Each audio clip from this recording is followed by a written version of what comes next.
Karena asik memperhatikan rumah tersebut tanpa disadari, penumpang yang tadinya turun ternyata sudah ada di luar dan menuju ke rumah tersebut. Anehnya di sini, penumpang yang tadi menuju ke rumah tersebut itu masuk tidak melalui pintu, tapi dengan menembus dinding katanya. Dan keanehan lain, Edi tidak mendengar sama sekali suara pintu dibuka atau pintu ditutup dari mobilnya. Assalamualaikum warahmatullahi wabarakatuh. Ketemu lagi bersama gua Arza Channel 21 yang akan mengupas cerita-cerita misteri, horor, kasus, dan fakta berdasarkan kisah nyata di seluruh Nusantara. Cerita yang akan kita bahas kali ini adalah cerita yang berasal dari salah seorang supir travel lintas Sumatera yang katanya mendapatkan seorang penumpang misterius dan mengajak teman-temannya yang juga misterius untuk diantarkan ke sebuah perkampungan tanpa penghuni sama sekali. Bagaimana kelanjutan ceritanya? Yuk kita bahas sama-sama. Edwin Jenner.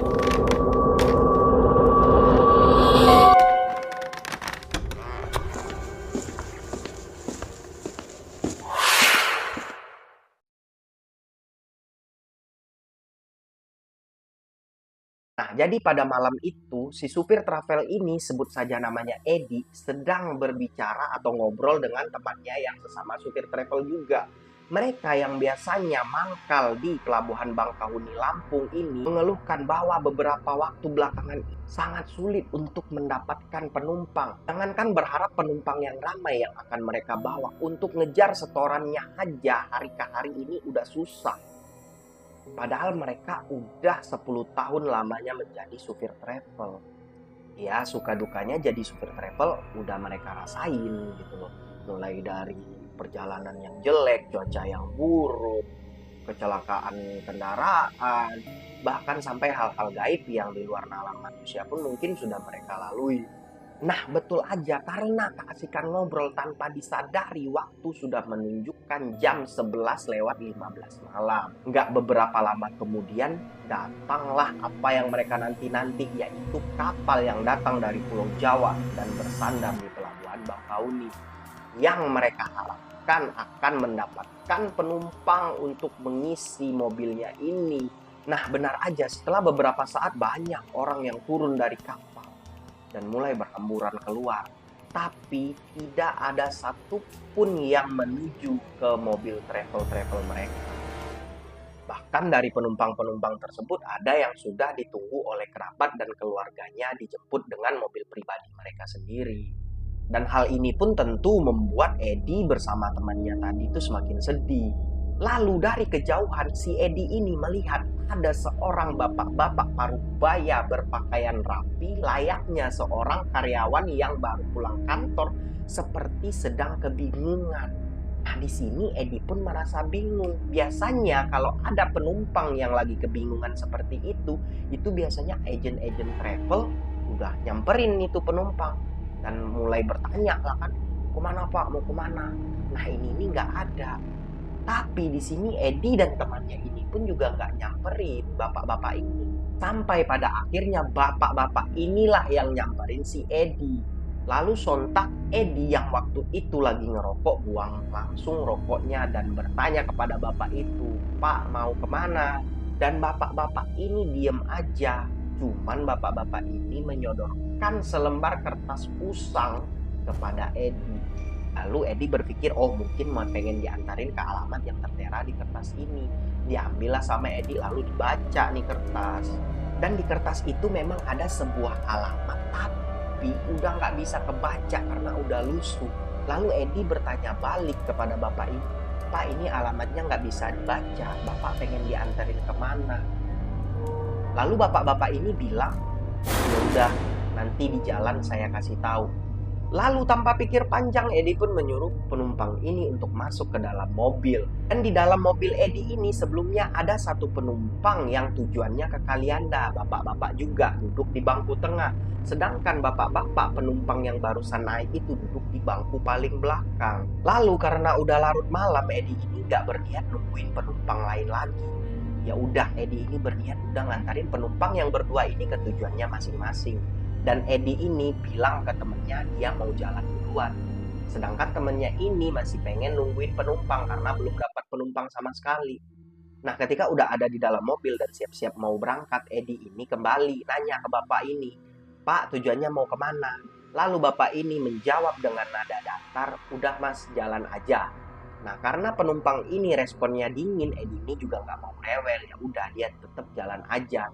Dan penumpang yang tadi duduk di bangku tengah, itu ternyata udah ketiduran dengan kepala nyender ke kaca pintu.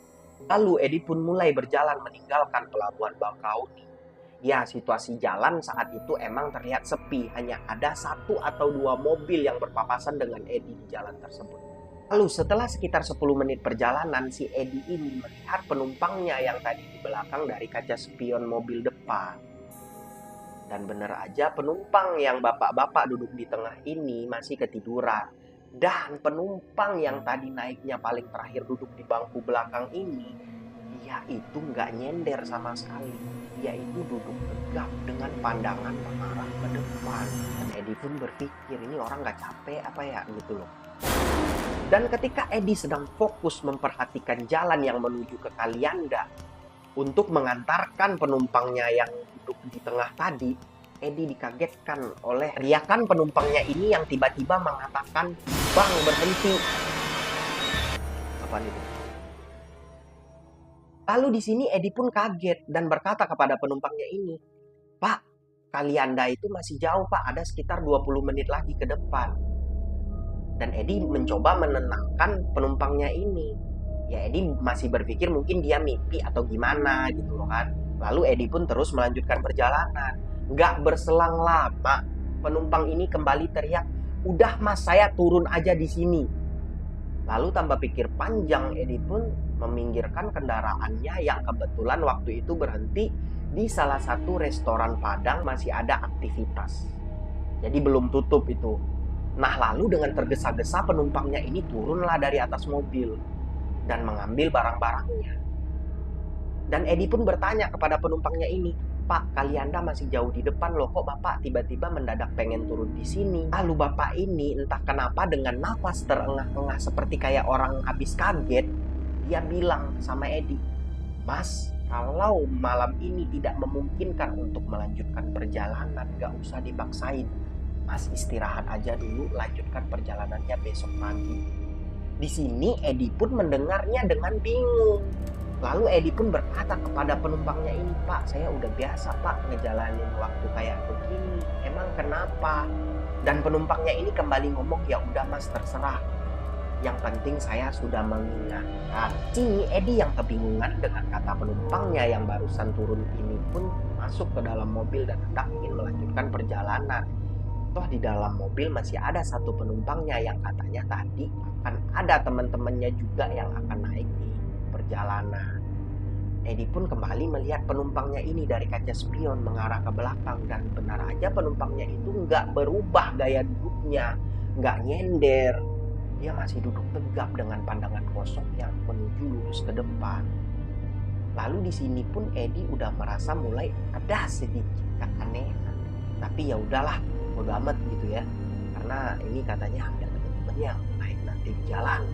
Setelah 10 menit di perjalanan, Edi pun kembali bertanya sama penumpangnya, "Pak, ini tujuan kita kemana?" Dan penumpang Edi ini kembali menjawab dengan nada dingin, "Lurus ke depan, nanti ada teman-teman saya." Nah, ini posisinya Edi masih jalan di jalan lintas Sumatera yang gede menuju arah tol Kalianda yang hendak mengarah ke Palembang sana.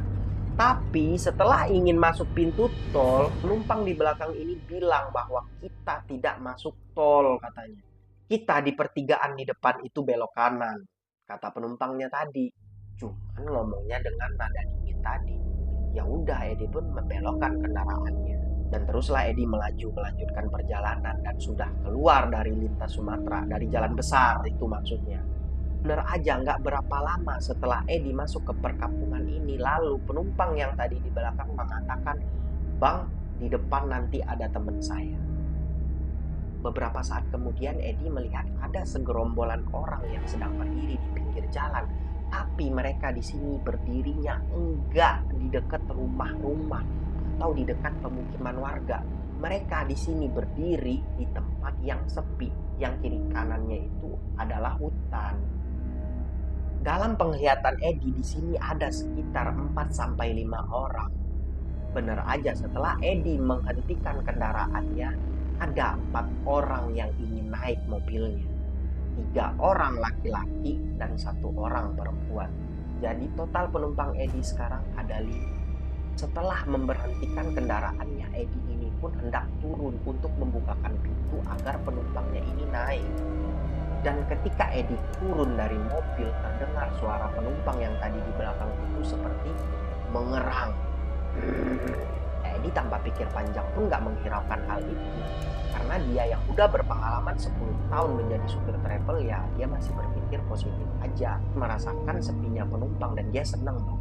Malam-malam kayak begini dapat tambahan penumpang dari jalan. Setelah semua penumpangnya itu naik dan Edi kembali melanjutkan perjalanan, lalu Edi bertanya kepada penumpangnya ini, "Pak, ini tujuan kita kemana ya?" Lalu salah satu dari penumpang ini menjawab, "Jalan aja mas." Dan itu bukan penumpang yang tadinya duduk di belakang, tapi ini adalah suara penumpang yang baru naik. Lalu tanpa pikir panjang, Edi pun melanjutkan perjalanan. Baru melanjutkan perjalanan, Edi pun kembali melihat penumpangnya ini dari kaca spion. Anehnya yang Edi lihat, semua penumpang yang baru naik ini, termasuk penumpang yang tadi naik di pelabuhan, nggak ada satupun yang nyender duduknya ke kursi bangku mobil. Semua duduk dengan posisi tegap dan pandangan sama-sama kosong ke depan. Dan anehnya lagi, mereka nggak ada saling berkomunikasi. Katanya kan mereka teman, tapi kok nggak ada ngobrol gitu loh. Nggak ada terjadi pembicaraan apapun antara penumpang yang naik di pelabuhan dan 4 penumpang yang baru naik. Di sini Edi pun udah mulai merasakan keanehan.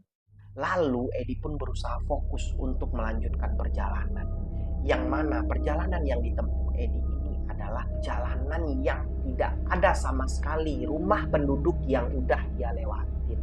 Kiri kanan perjalanan itu udah mulai hutan belantara aja. Tapi perjalanan ini masih aspal jalannya. Dan satu-satunya pencahayaan yang ada pada malam itu ya lampu mobil Edi. Dan Edi pun berpikir, ini seandainya jika lampu mobilnya bermasalah, ya udah gelap gulita lah perjalanan malam ini. Ya tambah seram lah perjalanan mereka, ditempa oleh penumpang-penumpang dia yang aneh di belakang itu. Lalu beberapa saat berselang ketika Edi sedang fokus mengemudikan kendaraannya, dia dikagetkan lagi oleh suara penumpang. Apa itu? Kayak suara orang pukul-pukul, tapi nggak mungkin, ini udah tengah malam. Siapa yang nguli ya tengah malam? Ini udah jam 2 loh. Lalu beberapa saat kemudian ketika Edi sedang fokus mengemudikan kendaraannya, dia dikagetkan oleh suara penumpang yang di belakang yang mengatakan, "Bang, di depan nanti belok kiri." Di situ pun Edi udah mulai menurunkan kecepatan kendaraannya. Dan benar aja dari kejauhan Edi itu melihat ada sebuah gapura lusuh yang nama kampungnya ini sulit untuk dibaca. Di gapura ini pun sudah digerogoti oleh semak-semak belukar atau akar-akar dari tumbuhan yang membuat Edi tidak bisa membaca dengan jelas kampung yang ada di dalam gapura itu. Dan di kampung ini jalanannya pun sudah tidak aspal lagi. Edi sudah mulai melihat bahwa jalan yang akan dia tempuh ke depan itu adalah tanah bercampur dengan kerikil. Kiri kanan jalan yang dilewati Edi itu adalah hutan dan beberapa pohon bambu besar yang membungkuk ke jalanan yang sedang dilewati oleh Edi. Di sini Edi sudah mulai merasa merinding dan bertanya-tanya di dalam hati, ini penumpangnya mau diantarin kemana? Ditambah semenjak penumpangnya yang tadi naik, baik itu penumpangnya yang naik di pelabuhan dan penumpangnya yang naik di pinggir jalan tadi, nggak ngomong sama sekali di atas mobil itu. Dan beberapa waktu berselang, Edi udah mulai melihat melewati sebuah rumah hitam tanpa pencahayaan yang terlihat seperti siluet hitam gitu. Dan di sini Edi pun kan nggak bisa melajukan kendaraannya kenceng ya, karena jalannya jalan tanah yang bercampur kerikil. Jadi perlahan-perlahan Edi pun berjalan melajukan mobilnya itu secara pelan-pelan. Namun ketika Edi sedang fokus untuk melihat dan memahami perjalanan pada malam itu, dia dikagetkan oleh salah satu suara penumpang di belakang yang mengatakan, "Bang, di depan saya kiri." Lalu Edi pun menghentikan kendaraannya. Dan tanpa disadari Edi itu berhenti tepat di sebuah rumah yang tanpa penghuni dan tanpa pencahayaan sama sekali, yang terlihat seperti siluet hitam. Karena asik memperhatikan rumah tersebut, tanpa disadari penumpang yang tadinya turun ternyata sudah ada di luar dan menuju ke rumah tersebut. Anehnya di sini, penumpang yang tadi menuju ke rumah tersebut itu masuk tidak melalui pintu, tapi dengan menembus dinding katanya. Dan keanehan lain, Edi tidak mendengar sama sekali suara pintu dibuka atau pintu ditutup dari mobilnya, seperti penumpang yang ingin turun. Dan Edi di sini udah mulai bertanya, penumpang gua ini sebenarnya siapa? Lalu tanpa pikir panjang, Edi pun melanjutkan perjalanan. Dan Edi pun melihat dari kaca spion mengarah ke belakang, dan benar aja penumpangnya ini hanya tinggal berempat. Dan beberapa saat kemudian, salah satu suara dari penumpang Edi yang di belakang itu kembali bilang, "Bang, di depan kiri." Dan Edi kembali berhenti di salah satu rumah yang hitam tanpa pencahayaan, yang sepertinya rumah itu emang gak ada penghuninya sama sekali. Nah, Edi ini berhenti di depan itu tuh. Dan dia melihat rumah itu sudah dipenuhi oleh semak belukar. Karena terlalu fokus mengamati rumah tersebut, Edi juga nggak sadar kalau penumpangnya ini udah turun dan mengarah ke rumah tersebut. Dan lagi-lagi Edi melihat penumpangnya ini masuk tidak melalui pintu. Penumpangnya ini masuk ke rumah tersebut dengan menembus pintu. Di sini Edi pun sudah mulai berkeringat dan sudah mulai merinding. Dia pengen teriak minta tolong nggak bisa. Dia pengen kabur, dia juga nggak tahu jalan ini ada di mana.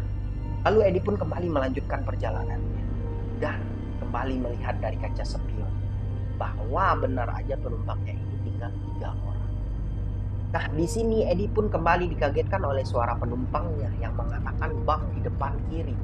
Tapi di sini Edi ingin melihat sebenarnya penumpangnya ini turun lewat mana. Kok nggak ada suara pintu kebuka sama suara pintu kebanting pas penumpangnya itu turun. Lalu setelah Edi menghentikan kendaraannya ini, dia melihat dari kaca spion bahwa benar aja apa yang ditakutkan oleh Edi. Ternyata penumpangnya ini keluar dengan menembus pintu mobil. Dan di sini Edi pun sudah mulai kata-kata di dalam hatinya bahwa benar, penumpang yang dari tadi aku bawa itu bukan manusia, melainkan adalah makhluk gaib. Dan di sini pun Edi melihat hal yang sama. Penumpangnya ini berjalan dengan cepat menuju ke rumah tersebut yang terlihat seperti siluet hitam dengan masuk menembus dinding. Dan Edi pun waktu itu udah nggak bisa berpikir. Dia pengen cepet aja keluar dari kampung itu. Dan di dalam mobil Edi sekarang tinggal 2 penumpang. Dan penumpang yang keempat ini juga bilang bang di depan kiri. Tapi kali ini Edi nggak berani nengok di kaca spion, apalagi nengok secara normal ke belakang. Dia tetap fokus aja dengan pandangannya dia ke depan. Tapi sebelum penumpangnya ini turun, Edi tuh mencium aroma harum seperti aroma bunga. Edi tuh nggak tahu aroma bunga apa itu, tapi kayaknya harum banget gitu. Lalu penumpang yang keempat ini pun juga turun. Dan sama seperti penumpang sebelumnya, dia turun mengarah ke rumah tersebut dan masuk melewati dia. Tinggal 1 penumpang lagi. Dan sekarang di atas mobil hanya ada Edi dan 1 penumpang terakhir. Dan penumpang ini adalah perempuan paruh baya. Dan ketika Edi hendak melanjutkan perjalanan, dia dikagetkan oleh sebuah tangan yang menyentuh pundaknya. Di sini Edi pun udah nggak bisa berpikir apa-apa dan merasakan ketakutan yang amat sangat takut gitu loh. Dan tanpa disadari, ternyata penumpang yang tadi megang pundak Edi itu udah ada di depan, di sampingnya. Entah kapan pindahnya Edi itu juga nggak tahu. Pokoknya ini penumpang udah ada di samping Edi. Dan penumpang perempuan ini memasang wajah sini. Dan lagi-lagi Edi mencium aroma bunga yang sangat harum. Tapi Edi nggak tahu ini bunga apa, entah bunga melati, entah bunga kamboja. Pokoknya harum bunga aja gitu. Dan setelah beberapa saat kemudian penumpang ini nggak ngomong, tapi dia nunjuk. Dan di sini Edi pun langsung berpikir, oh mungkin penumpang ini nyuruh berhenti di depan. Dan Edi pun menghentikan kendaraannya di depan. Tapi Edi ini nggak berani nengok ke penumpangnya ini. Nggak berani Edi ini ngeliat katanya. Yang ada dalam pikiran Edi itu takut. Ya nanti aja pas dia nengok tahu-tahu mukanya berubah gitu loh kan. Ya kan ngeri gitu loh. Hal aneh yang dirasakan oleh Edi yaitu penumpang perempuan ini sebelum turun mengeluarkan suara dengan satu kata yaitu terima kasih. Dia cuma ngomong terima kasih itu satu kali, tapi suaranya ini kayak suara nenek-nenek, kata Edi. Terima kasih. Dan Edi pun tetap nggak berani nengok ke muka penumpangnya ini. Dia tetap ngeliat ke depan. Tanpa disadari, perlahan-perlahan harum aroma bunga yang ada di atas mobil Edi ini tadi udah mulai menghilang, dan barulah Edi itu menengok dari kaca mobilnya keluar. Dan penumpang ini berjalan menuju salah satu rumah yang terlihat seperti siluet hitam. Seperti rumah-rumah penumpang sebelumnya lah. Dan masuk ke rumah tersebut dengan menembus dinding juga. Setelah semua penumpangnya itu turun, Edi pun langsung menghela nafas panjang. Dan barulah pada saat itu Edi menaikkan kaca mobilnya dan berharap ingin cepat-cepat segera keluar dari kampung tersebut.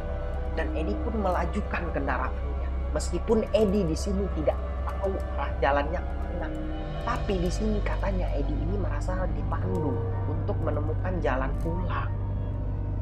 Dan benar aja setelah beberapa saat Edi ini menemukan jalan lintas besar yang dilalui oleh banyak kendaraan lagi.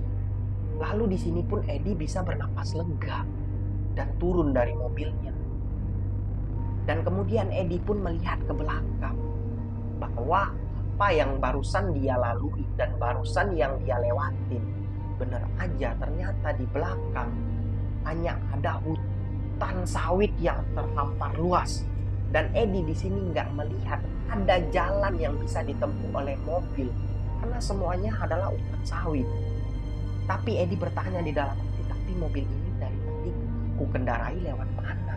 Di sini Edi pun mengecek mobilnya dan benar aja nggak ada satupun mobil Edi lecet karena kena tumbuhan atau kena gores-goresan kayu.